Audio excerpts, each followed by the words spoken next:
fun pivoting from one platform to another, but here we are, and I'm again very happy to see everyone. We are recording the session, so please mute your microphones and close video transmission, if you will, to free up our bandwidth. Feel free to write any questions in the chat box, and we will address them in the order they are received and as time allows today at the end of the session.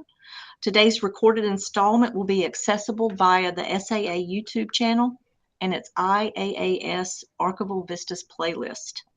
I am Professor Karen Trivett, the head of Special Collections and College Archives here at the Fashion Institute of Technology. And as your host today, I am here as a steering committee member for the International Archival Affairs section of the Society of American Archivists. So just to give you a little bit of context, this is a new series we call Archival Vistas Briefings. It is a virtual program, technically launched just last month. The series is a slight departure from our very successful Archival Landscape seminar series, in that rather than a place of practice or tradition for archives practice, we will discuss a topic or theme of international focus. The theme will vary year to year, and the theme for this year is archives in peril and or at risk. And Ellen, I don't know if you have joined us, but if so, I would love it if you could give us a sense of what to expect with the upcoming Archival Landscape seminar.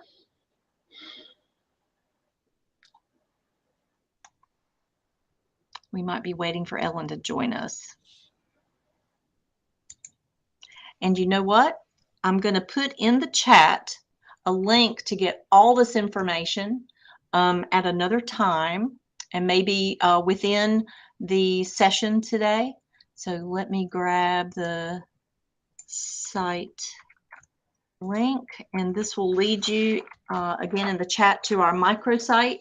And it'll tell you everything going on in the upcoming weeks and months in terms of this series, as well as the Archival Landscape series.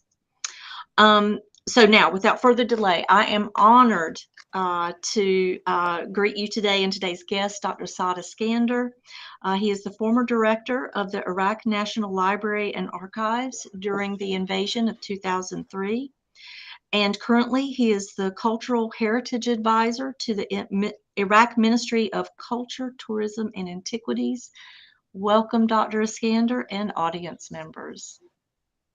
Thank you, Karen, for having me. So happy to see you again. So for the sake of time, we'll dive right in. If you will, tell us a little bit about yourself, be it your education, your experience, or any highlights of your career. Okay. I was born and raised in Baghdad. My parents were from a middle-class background. They both belonged to the small community called Faili community, which was the first victim of genocide that took place during the Ba'ath regime.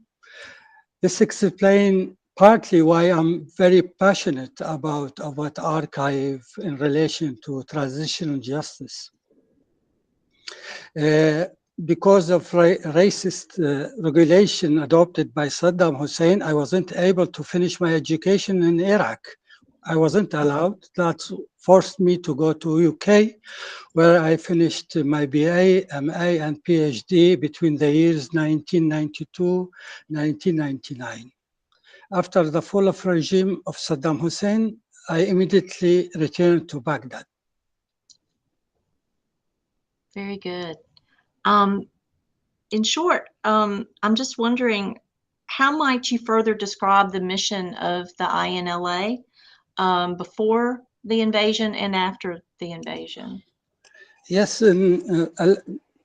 very few people know about National Archive Task and Faction in pre-2003. In reality, or practically, the National Archive was an ideological extension of the Saddam regime. In terms of its functions and responsibilities, the collections were subjected to tight censorship regime.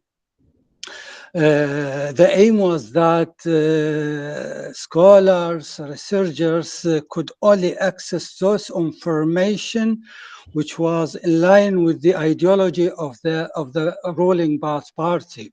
So in terms of conducting research, the aim was not objectivity, but subjectivity. Mm-hmm. That was the function of the National Archive before 2003. And moreover, most ministries and state institutions refused to cooperate with the National Archive in terms of migrating out of use record to the National Archive. In this way, they violated the very law that the regime prepared or enacted in mid-1980s. Mm-hmm. So in terms of role and function, the National Archive had little role to play. Right. So at the time of the invasion, you're saying then that this was sort of the mission at the time.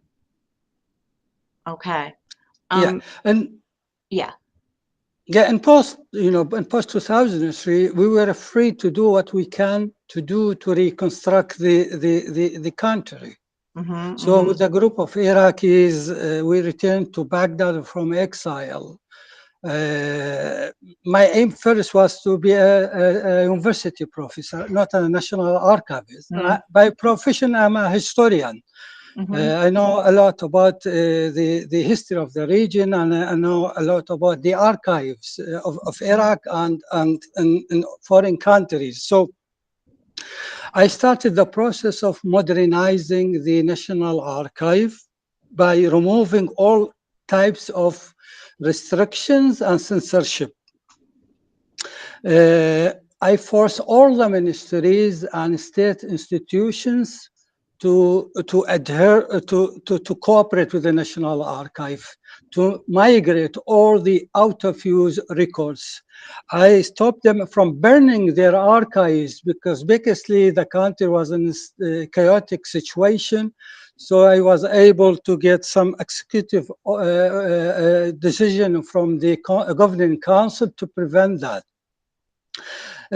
Apart from that, I prevented the local newspaper from publishing highly sensitive records of the former regime, because it created a lot of problems and threatened the social fabric of the country. I drafted a new law, a new law for the archive. Now the National Archive has two functions. It serves as an historical archive and as sensitive archives. The first one will be used for academic purposes, and the second for the purposes of implementing a social justice and social transition process in the country. Mm-hmm. I needed to requalify my staff, so I appointed a new young generation in order to work with the old generation to benefit from their expertise. I democratized the whole management system. So everything will be taken by vote. Is to teach my staff why it's important to have a democratic Iraq and to practice democracy at lower level. So everybody was involved in the process of planning, decision making, decision implementation. So apart from that, I waited two campaigns, one in Iraq, one outside Iraq. The first within Iraq is first to prevent the abuse of the records, those which were looted by political parties, by individuals, by NGOs, by foreign journalists, and so on. And the second is to wage another campaign to bring back all the documents seized by the US Army and intelligence services. So I worked on different levels, on legislation, on campaigning within Iraq, on campaigning outside Iraq, and at the same time to rebuild. You know, the building was burnt twice, so I needed to rebuild the building. And to requalify to all the equipment, tools, everything was lost. So I need to build from scratch microscopic lab, the IT, the restoration lab, and so on. What support did you get for the rebuilding?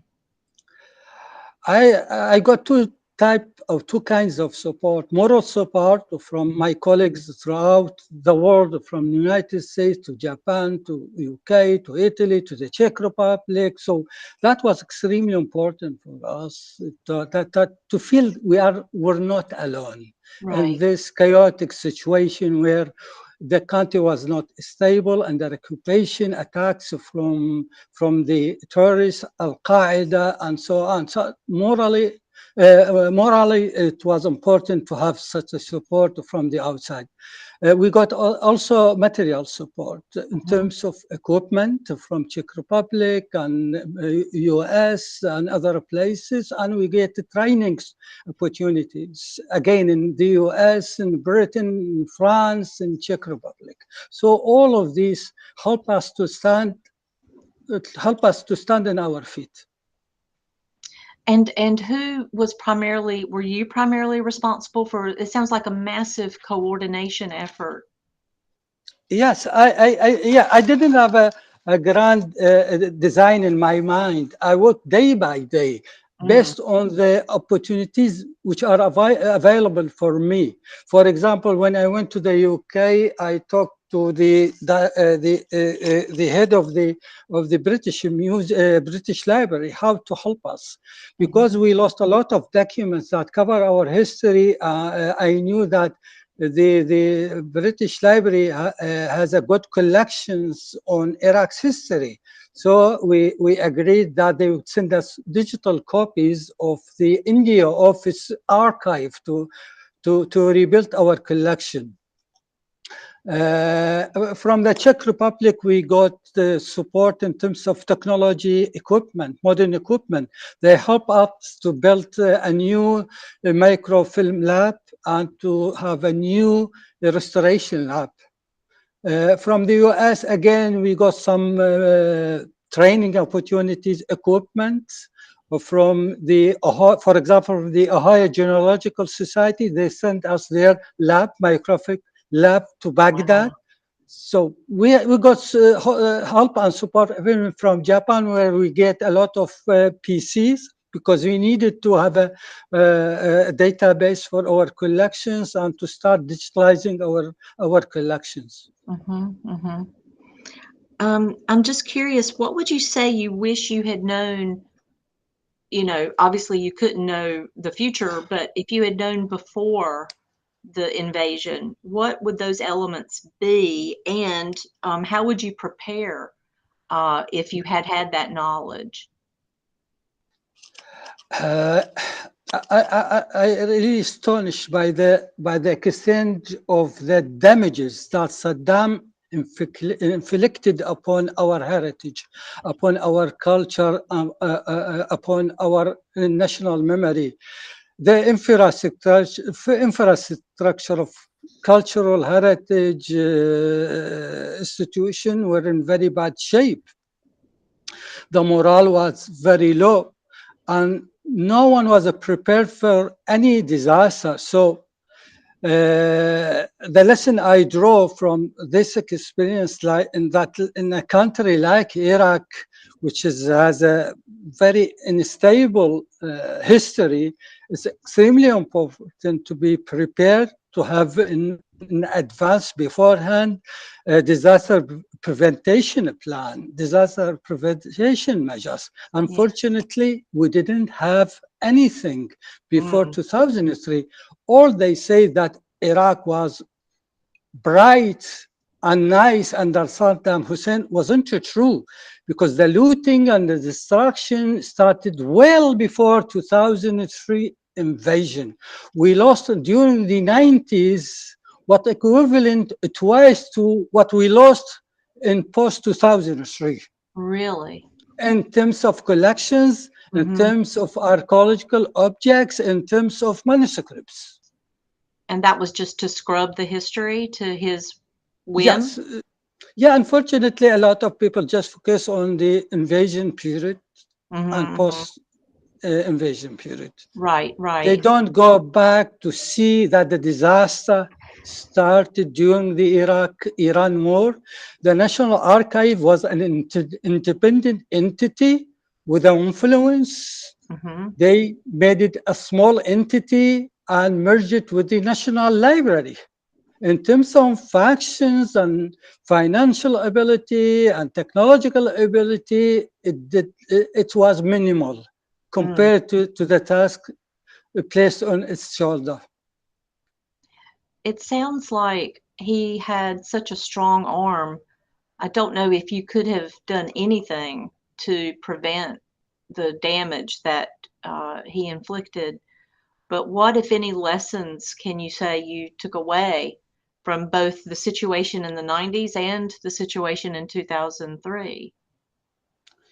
It's two things is that always to be prepared. Mm, Iraq, from its establishment as a modern state in 1921 up to now, is full of sad and violent events. mhm, We suffered three times from foreign invasion and foreign occupations, dozens of civil wars, dozens of coup d'etat, uprisings, dozens of genocides. The Jewish community was genocide. My mhm, community was ethnically cleansing. And the same with the Arab March, the same with the Christian, the same with the Yazidis. So we have to be always prepared to fight back and to minimize the damages. Unfortunately, the way the state was run in the past, it wasn't in an ideal way, mhm, mhm. to say the least. It Right. wasn't professionally administered, Mhm, even mhm, by those who were responsible for the protection of cultural heritage. It's a big lie that the management of our heritage during Saddam Hussein period was good. It wasn't good. mhm, And I give you an example. We did not document our heritage. mm. It was not well documented, either in the Archaeological Museum or the National Archive. And this Incredible. show, yeah, and that's show to you why it's extremely for us to retrieve the missing items from abroad because of the unprofessional way these institutions were managed. Mhm. And what kind of core of professionals were there or are there in terms of making strides with archives management, be it in the past or even in the present? How big Sorry, was the can you, staff and what was their training and et cetera? before 2003? Mhm. Or yeah, before, yeah, because Iraq lived, because of the sanction years, Iraq lived in isolation Mm, from the international community for years. mm, The morale was very low. Their salaries was $3-4 a month. So no one was interested in working. So the Baathification of the staff, only the Baathis with a high rank status became the directors of these heritage institutions. The Baathification inflicted heavy losses in the way we managed our heritage. So the mhm. Baathification was a big problem. All the professional guys left the country Right. or marginalized by the Baathists. Mhm, mhm. Incredible. I mean, because you're right, I think a lot of us focus on the US invasion, but it's just one of many in terms of Yes. assaults. Yeah. Yeah, How Mhm. as a series of disaster, one after one. Yes. Started from the Iraq-Iran war in 1980, a war that lasted 8 years, and we paid a heavy price in terms of manpower, of money, of heritage, of everything. Mhm. Well, we've obviously already heard what you have learned, but how can we assess our own risks? What is there any authority that we can look to say, okay, if it can happen to Dr. Eskander, it might be able to happen to us? Obviously, different risks exist in different parts of the world, but how can we objectively look at our own risks and try to mitigate them? In relation to Iraq, I think it's that our heritage is the world heritage. And I do and expect from the international organization relating to heritage, to archaeological things and archival materials, everything, to be more active, to be more involved. Yes. In times of national crisis in any country, not just in Iraq. The people who are running these international organizations, in my view, they are a bit bureaucratic. They should be more involved, to be more brave in intervening and to speaking out.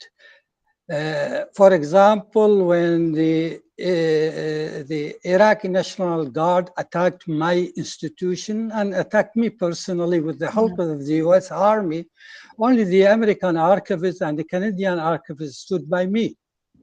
None of these other international organizations stood by the National Archive of Iraq. It's only the US and Canada.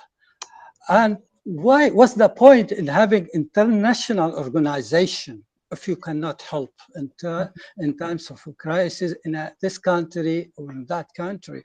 So in my view, we need to review the policies and the objective of all these national organizations dealing with heritage, including ICA and IFLA. Are you involved yourself in any of these organizations? When I was the director, yes, I restored Iraqi membership to ICA, and the old generation in ICA were very helpful. They supported me, and unfortunately, the elections, a new generation came to office, and they put an end to that support. Okay. How do you see yourself as an advocate now, if at all, in terms of those international groups? Yeah, I never give up my efforts. I work and I serve as a technical advisor to the National Archive. Nice. In a few days, there will be an order from the Prime Minister will give me more power to supervise the National Archive. I never stopped my campaign. I dedicated 20 years of my life for the cause of the National Archive, to make it the archive of the people, not of those who are in power. There is a big difference between an archive that serves the ruling political class and an archive that meets the needs of true people, ordinary people. In Iraq, I needed to redefine the task of the National Archive, to be in the service of the people. So this is my objective. My plan is to have a national archive with bigger factions, with bigger role to play in the future of our country. Yes. How is the strategic planning going in terms of things like infrastructure and personnel and all of that? Yes, in my time, I added several buildings to the National Archive.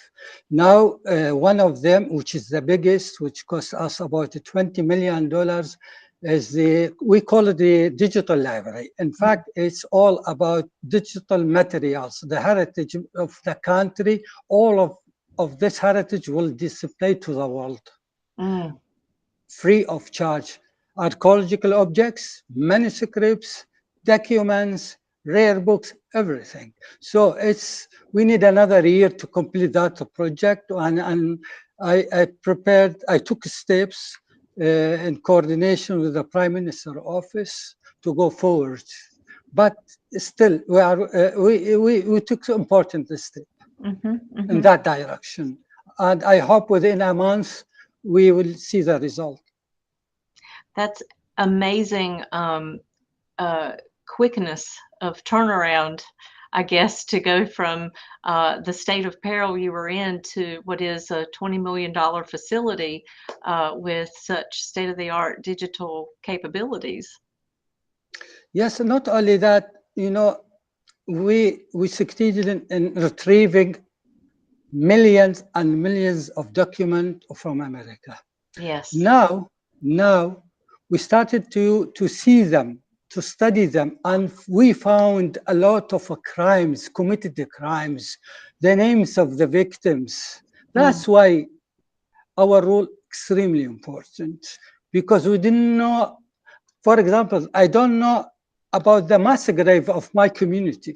Still, Oh. I'm searching for the young men between the age of 15 and 30 who were executed by Saddam. So I'm trying to read all these documents just to know the whereabouts of their graves. This is Mm-hmm. one. We discovered inside these documents properties Iraq has abroad. We didn't know about it. Money, Iraqi money in foreign banks belong to the Iraqi people. We were not aware about it. That's why these documents that the Americans took was extremely important for us for all of these reasons, for security reason, for the financial, for the economy of the country, for the victims, for the implementation of transition justice processes. So that's why we dedicated our life and time and effort and money Mm. for the retrieval of these documents. And how exactly, if you can tell us, were they retrieved? Uh, to be frank, the US government is very clever into dispersing these documents. Really? So they did disperse them among several state institutions. So we are trying now to gather them, Mm-hmm. to put them in one place under one management. And how So they many made a documents? mess. Oh, sorry, go ahead. They made a mess of these documents. So our job is to bring them back and to put them in one place, to manage them and to use them and to prevent abuse of these documents. And that's such a good point, because how do you prevent the next tragedy? How are you taking steps to put some stoppage in place so that this doesn't happen again? Yeah, in the new law, which we again will review this law, that we made the National Archive responsible for all types of records, sensitive records and historical records. Mm-hmm. That all the institutions that dealing with the transition justice will have access to this record by law, Mm-hmm. in order to prevent, by regulation, in order to prevent misuse, abuse of this records, because everybody abuses this records for different reasons, for political reason, for scandalizing their opponents, for making money. Even foreign news agencies abuse them, like Al Mm. Jazeera, Al Arabiya, and so on. Okay. There's just so much to learn from your experience. So what other successes can you talk about in terms of rebuilding what was lost? Yes, as I said, we're focusing on this two types of collections, the Mm-hmm. sensitive records, because again, in the future, they will be a historical archive, Right, right. because now they are in use, so we call them sensitive archive. When we finish with them, it will be a historical archive. This is Mm-hmm. one, is to preserve them, to digitalize them as soon as possible, and to use them in a constructive way. Mm-hmm. As I said, to prevent abuse. Second is to have the latest technology, to have a new building that will be, to be a symbol of the new Iraq, not in terms of just the building itself, in terms of technology and democratic practices inside the institution. So this is our plan, to have a model for the third world. In the region like the Middle East, believe me, our National Archive is well in advance of other national archives. All these archives are in the surface of the ruling political parties. Right. The National Archive of Iraq is doing its best to serve the people, not those people who are in power. Excellent. And can you tell me about how many employees will there be once this law is passed and you get what you consider fully staffed? Unfortunately, after I left in early 2015, a new director came to office and reduced the staff from 560 to just 220. Gosh. We had a huge task on our hand. So in terms of technology, they are suffering a lot. All this equipment I brought from abroad, the restoration lab, the myographic lab, the equipment for the ITs, now they are in very bad shape. Most of them are, most of them don't work anymore. So I'm doing my best now is to do the same things I did it 20 years ago, is to bring a new technology to requalify the staff again. Because after I left, no equipment came, no Japanese papers come, no training they received, nothing. So a gap of 8 years, I need to fill this gap again and again and again. Well, in terms of filling the gaps, how can any of us in the room today help you? How can we be of any assistance? I hope when we need training, I will get a support from my colleagues all around the world, from the States, from everywhere. But now, if I'm trying to link the National Archive to the Prime Minister office. Where is money? Where is money? Where is power? That is my goal. We took the first step. Inshallah, we do the same in the future. Well, we certainly wish you all the luck in the world, and I am just thrilled to have another opportunity to talk to you today. I want to open up the floor to any questions. You're welcome to either unmute yourself or put it in the chat and I'll read it for you. But please offer some questions. I'm shocked. Come on, colleagues. Robert, do you have a question? Yes. First of all, I would like to thank you very much, Professor Eskander. It's really amazing to find out from the first hand what has actually happened there, and the fight that you've been constantly having, like almost cyclic fight, after, every 10, 20 years, there's some destruction, and then you have to rebuild it from the beginning. When you said that it's very difficult to prove that some of the archival materials which has been taken away, was really yours, or for instance, to prove that some artifacts and other, I'm not now talking about the intangible, but also tangible materials like sculptures, monuments, gold and stuff like that. But how many, now if we focus just on the archival materials, how many of these you manage to detect and retrieve, like in percentage, like 2 or 5% or something? And is there any strategy, how to retrieve these, despite the fact that these materials are not properly, or maybe not even documented, described, and something about this? Thank you. As far as the National Archive is concerned, about 60% of the Republican Archive was burnt. So we cannot retrieve these materials. A small portion of them were looted. So it's not easy for us to retrieve these records. Most of them were smuggled abroad.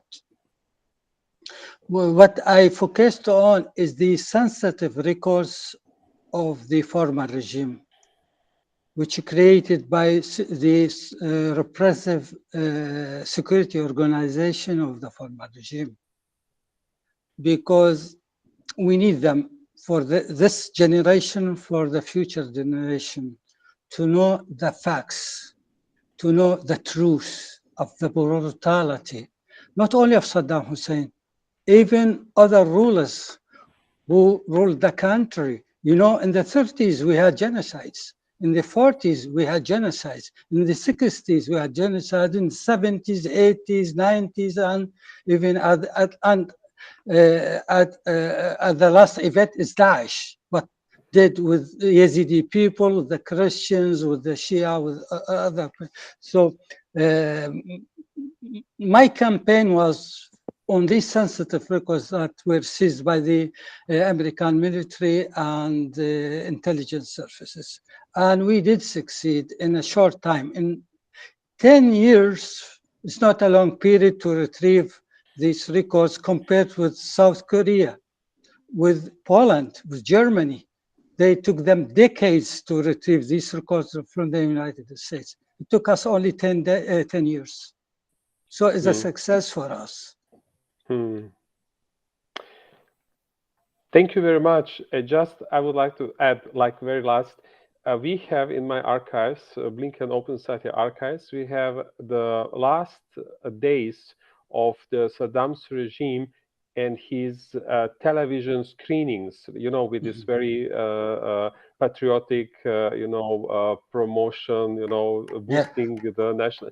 So we have these like 2 months before the invasion. We have this collection, which is very interesting for us because it's so unique, because nobody did anything like that. I'm just giving you this information for you. So if maybe one day you would be interested to obtain maybe digital copy of it, if I'm just now giving you information to think about. Thank you. I was contacted a few months ago by the Central University in Budapest about how they documented the TV, Saddam's TV, in the weeks before the outbreak of the war in 2003. So I'm well aware about all this documentation. Yes, because that's my university. Yeah, I dedicated my life for this. Thank you very much for You're very for you. welcome. Thank you. Thank you. Thank you so much, Robert. Is there another question for Dr. Eskander? Well, Karen, can I say some words? First of all, my name is Marina Polyenko. I'm from Ukraine. Thank you very much, Mr. Eskander, for your work and for your presentation today, because it is very important issue about the archives and other cultural heritage under the risks of war. We have the same problems now. Because thanks to God, our main buildings not destroyed, but we have some destruction in Ukrainian regions, in some Ukrainian regions, and mainly our Kherson region archives are looted by Russian invaders. Yes. They are bombing our museums, galleries, and other cultural institutions. And your experience is very important. Not only experience, but your attitude for saving the cultural heritage of your country, for struggling for its I can't have proper words. Sorry for my English now, but it's very important that you think that archives are not for power, but archives for ordinary people. It seems to me that it's a very important attitude to cultural heritage of the nation. And my question is about the international regulation. In the international regulation, you mentioned some of these. To your opinion, what important steps, in your opinion, should be taken to change international regulatory documents to help a country like Iraq or like Ukraine to save their archives and other cultural heritage during invasion? Do you think is it we could have some steps in this direction? Yeah. First of all, I really feel so strongly about Ukraine. I follow the news of your country day by day because we suffered from similar. Thank you for support. Thank you very much. Apart from some of my staff were graduated from Ukraine, so we have a link with you at the Ministry of Culture. What is happening in Ukraine is a crime beyond imagination, is a crime against humanity, against your culture, against your very existence, because genocide can take a lot of forms: legal, economical, physical, cultural. So what happened in Ukraine, it did happen in Iraq several times. So I sympathize heartedly with you. In terms of the international convention, there is a problem with all of them, especially the Hague Convention that is cover issues relating to the armed conflict in the world.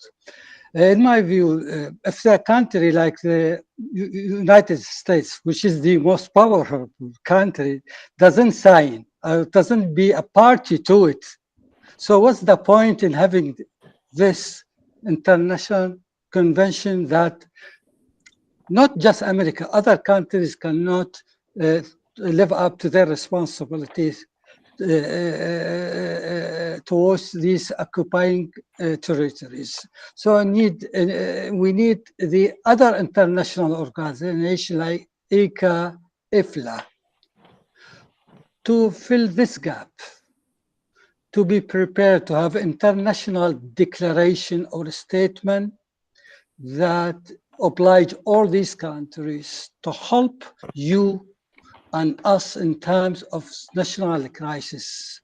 It's not by condemnations, no, but by having a mechanism, practical things to help.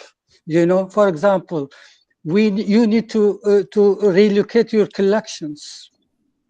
You need to digitalize them as soon as possible, to have many copies of this, because this is your heritage, it's your national memory.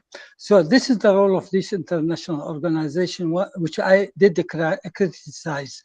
They could work more, they could help more countries like your country.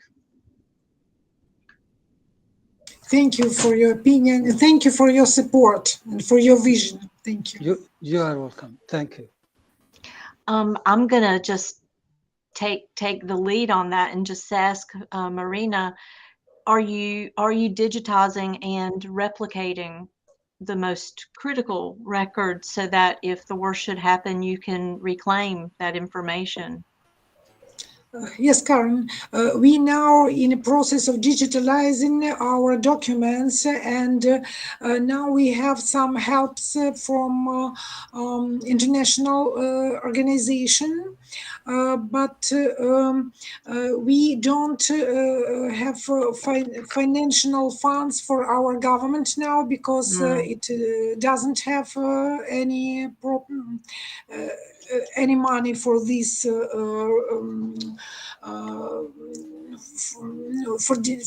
for archives now. Right. But our head of our archival service of Ukraine. Yes, he has, and his command has a proper strategy and tactics for digitalizing our materials. Great. That, as an Which, outsider, I feel comforted by that answer. yes. And for those of you who are still with us, I just want to invite you on June 16th from 12 p.m. until 1 p.m. Eastern Daylight Time. We will welcome back Dr. Palienko. She will be our guest in our Archival Vistas Briefings series. And with that little bit of information, I want to we still have some time to have any questions or any Dr. Eskander, did I not ask you a question you wished I had asked you? you asked me all the right question. I think I covered everything. Any questions from the audience? I want to give everyone a chance. We have very shy audience members today. Oh, Ellen Ingseth has raised her hand. Please, Ellen, go for it. And if you will, just introduce yourself. Oh, you already did. I'm sorry. Hello, everybody. I'm so honored to have listened to you today, Mr. Eskander, and thank you for your time and sharing all of your expertise and your experiences with us. You're very passionate, and I just applaud you, and I know that, of course, your whole country and country folk are going to be very grateful to you for all of your work, as the international community is. I'm really excited for your future that you were able to share today. And it's your passion for, as we've discussed throughout, other folks mentioned here too, it's your passion for the archives for the people, which is very, very moving, and is something that I happen to care a lot about myself. And so my question for you is in regards to the holdings that you have already, or that you're envisioning you can start managing as the National Archives. What are the types of records there that have been created that you think can serve the people in the future and really help to tell their stories? Thank you. Yeah. As I said, that under Saddam Hussein, there was a tight censorship regime in place. So we removed all these types of censorship. A lot of documents were blacklisted in the past. We started to declassify sensitive materials that will not affect the life of people, make them accessible to the academics in order to have more objective interpretation of our past history, because most of these histories written under Saddam Hussein was ideologically oriented. So the first step is to remove censorship, to have more objective interpretation using new approaches to the past. This is one. In terms of these sensitive records, we are trying to make them available, accessible to the judiciary, to the court, to high court, to the institution of transitional justice, because we have a lot of problems. A lot of people need their grievance to be listened to, and to to requalify them as a human. A lot of people were raped, tortured, and we have to be more frank about the past, and to be brave enough to say what happened actually. A lot of raping of women took place under Saddam Hussein. Only in the Kurdistan region they talk about it. In the south, even Daesh, when Daesh invaded and took over a third of Iraq, they committed a lot of crimes, including using rape as a weapon. Only the Yazidis women spoke up and talk about the rape. For example, other minorities were afraid. They were ashamed of their women because they were raped. So document circles are extremely important to confront these issues, not to skip them, to deal with them and to fight them and to educate and enlighten people about what happened in order to prevent such tragic events from reoccurring in the future. Without a doubt. It's what drives me as an archivist to be in this profession is the security of the evidence so that we can learn from it and not repeat it if it's, you know, obviously such tragic behavior. And I really, like Ellen and Marina and Robert, I really appreciate your passion and your candidness. We have about 4 minutes. I want to just open the floor again, give anyone a chance. It's a very special chance to ask Dr. Eskander a question. As you're thinking about that, I will just say thank you again for coming. And I cannot thank you enough, Saad, for joining us. It seems I'm always asking you for a favor. So thank you for that. And if there are no questions that's lingering out there, I want to thank you all again, and do stay tuned with us. Come into the room on June 16th, where we'll have an hour to spend with Marina, Dr. Palienko. And I'm just so happy that you were able to join us today. With that, I will bid you farewell for now. Again, this is I've been recording, and I'll make sure this is uploaded on our SAA YouTube Archival Vistas playlist. So thank you all for coming, and have a wonderful, safe rest of the day. Thank you, Saad. Thank you, Karen, for this opportunity. Thank you very much. Thank you Bye very now. much. All my Bye. best to you. Bye-bye to very all of much. you. Bye. Bye-bye. Bye-bye. Thank you very much. Bye. Bye-bye. Bye.